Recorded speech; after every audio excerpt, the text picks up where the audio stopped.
مولانا عبدالمتین جمالی صاحب حفظه الله ناشنا خبره بل او فرمایله اغي وې زمونږه شیخ الحدیث حضرت مولانا محمد ادریس صاحب حفظه الله هغه ول تشریف وړه دي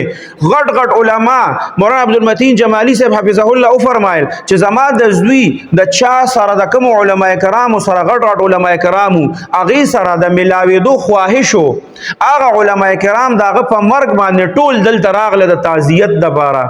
او دومره غټ غټ علما ویراله چې زما په وهم او ګمان کې منو هغه وایي چې زه دومره په خپل زوی په مرګ باندې رش کوما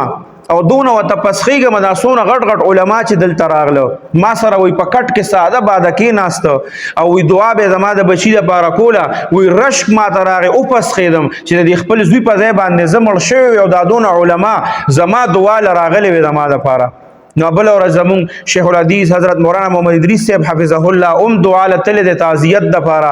او اغي بیا په بیان کې او فرمایل چې سوروز مخ کې دا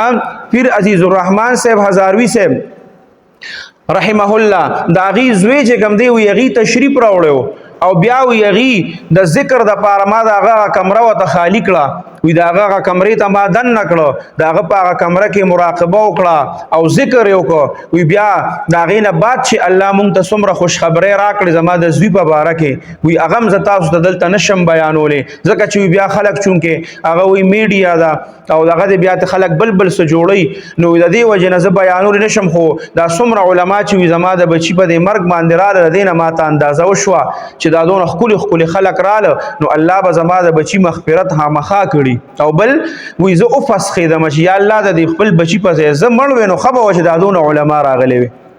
نو هر وخت چې دی داسې هر چا باندې بیجا تنقید بالکل مکوي